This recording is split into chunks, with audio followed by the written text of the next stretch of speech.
Kecelakaannya lagi, metode pelatihan bahasa Inggris, bahasa asing itu pakai metodenya ulama dulu. Orang kalau kursus Inggris itu dilatih disuruh ngomong sampai aksennya Inggris, konversasinya gaya Inggris, sehingga mereka pinter. Itu metode kita.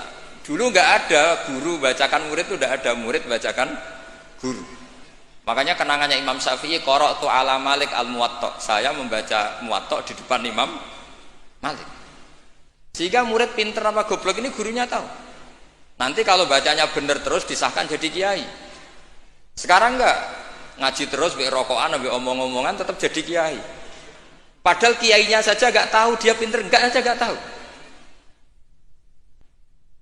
Nah ini termasuk sanad yang mungkotek. Makanya saya ini nyesal senyesal-nyesalnya. Di tradisi pesantren sekarang ngaji sorogan itu jarang.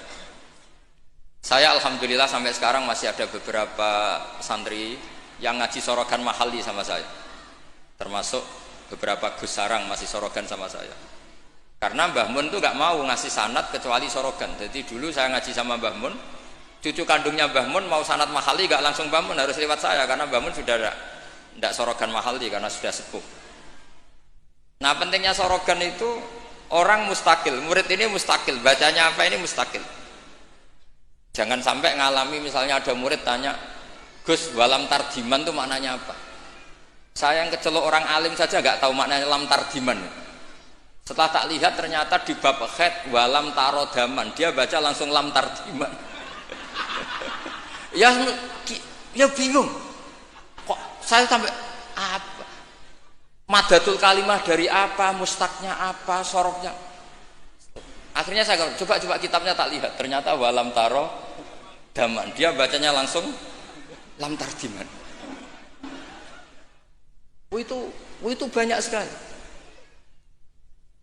Nah makanya saya mohon lah di dukun ini orang-orang yang alim atau ustadz alim itu harus tetap ada tradisi ngaji sorogan, terutama bagi khiyaru ahli, orang-orang pilihan.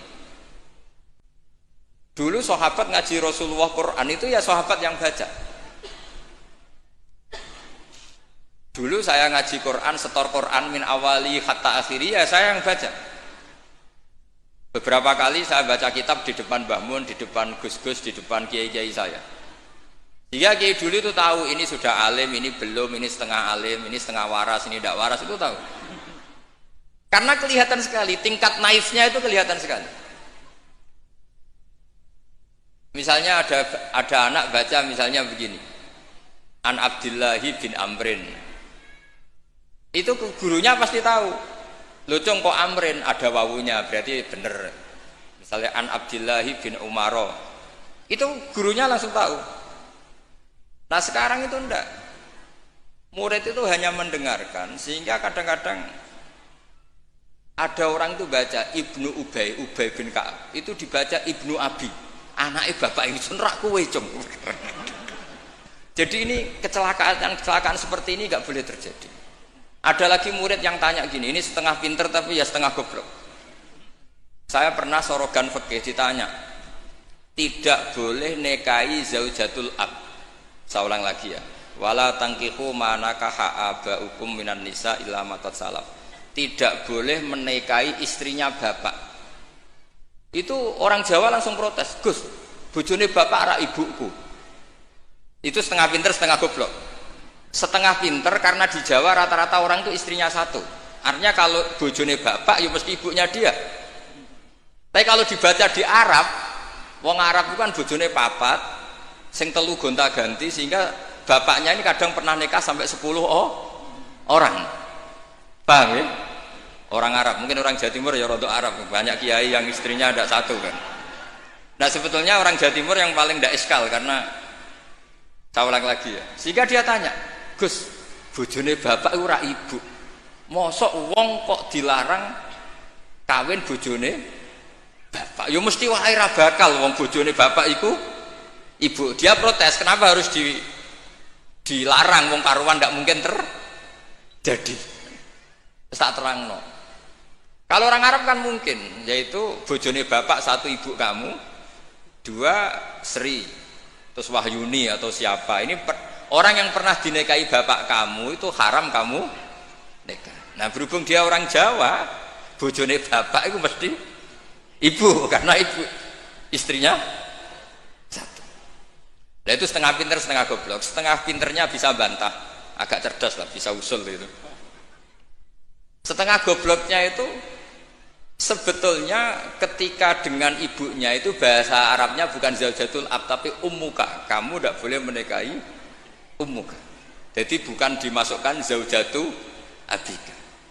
Jadi kalau dalam bahasa fikih itu status yang dipakai status terdekat. Jadi misalnya saya menghukumi ibu saya ya ummi, itu ibu saya. Tapi ketika istrinya bapak yang lain harus distatuskan zaujatu abika. Itu tidak bisa. Kalau orang nggak sorogan itu tidak bisa. Nah, kalau orang-orang NU, orang-orang pesantren saja sudah ada alim, apalagi yang di luar kita. Karena tadi sanad ini sudah mulai mungkota, ini sudah agak kecelakaan betul. Dulu Imam Malik tuh ngaji di depan Imam Malik ngaji di depan Imam Zuhri, ya sorogan. Imam Syafi'i ngaji di depan Imam Malik, baca muwatta khatam benar semua. Terus qad ana laka antuftiya, ana itu sudah saatnya kamu iftah, karena baca min awali hatta akhiri benar semua. Masih ngaji sama Sufyan bin Uyainah, masih ngaji sama Sufyan As-Sauri. Terakhir beliau ngaji sama Muhammad bin Hasan As-Syaibani di Irak. Itu semuanya yang baca Imam Syafi'i, sak logikanya. Terakhir dites begini Imam Syafi'i, sama sih. Saya termasuk sering baca kitab Risalatus Syafi'i. Saya sering baca kitab sering baca kitab Risalatus Syafi'i. Itu dites begini. Kata Sufyan As-Sauri, ya Aba Abdillah, kalau manggil Syafi'i itu Aba Abdillah, ma makna hadisi la tuharrikut tayra min makinnatiha. Gurunya yang satu tidak baca makinnatiha tapi min wakanatiha. Jangan gerakkan burung dari sangkarnya. Kalau sampai yang dibedai mesti jawab ini, kurang penggawean apa ngobrak-ngobrak manuk kan gitu. Tapi Imam Syafi'i dengan fasihnya menerangkan orang Arab itu kalau mau pergi itu tatoyur itu pakai ukuran terbangnya burung. Nak digusah terbang ke kanan ila aimana berarti alamat baik. Kalau berterbang as'ama atau aisara berarti buruk. Nah itu kalau ada burung di hutan terus digusah. Kalau nggak ada burung di hutan, dia memang nyimpan burung diletakkan di kurungan, tapi kurungannya dibuka terus diubrak. Nak terbangnya nganan baik, kalau ke kiri buruk. Makanya disebut di Quran innama ta'irukum ma'akum inna tatoyarna bikum, karena yang dipakai ukuran itu to'ir itu sesuatu yang terbang. Itu Imam Syafi'i langsung paham. Adatul Arab kalau mau pergi itu melihat terbangnya burung.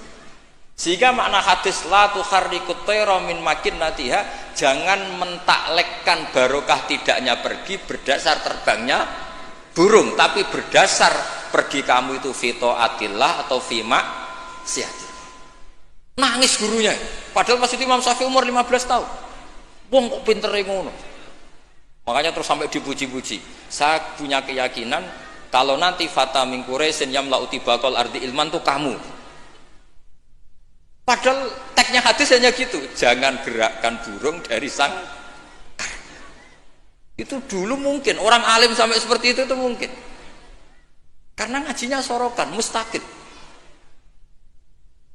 Saya beberapa kali dites Mbah Mun, hak cara kowe naib Indonesia itu fasik ta ora? Ora dijawab fasik ya rodok fasik untuk mel-melan terus. Nak dijawab fasik padha karo ngukumi nikahe wong sak Indonesia agak sah mergo waline napa? Nah, kalau pengalaman karena kalau sering ngaji sama Mbah Mun pengalaman. Jenengan rak kepengin nikahe wong sak Indonesia sah. Iya aku kepengin sah. Nak ngoten tak hukumi mboten fasik. Itu Mbah Mun sewenengnya saya sampai diambung itu ya bilang gitu. Cara wong Arab nak seneng diambung bombonan. Kowe ku muridku tenan kan. Karena itu memang jebakan. Jadi ya sudah seperti itu. Itu mungkin kalau ngaji sorogan. Tapi nak ngaji kilatan ya mau nyenggaki sholawat tok. Misalnya sholale gitu. Oh semata ana wong tenan. Amit tenan. Loh kenapa? Sholawatnya baik.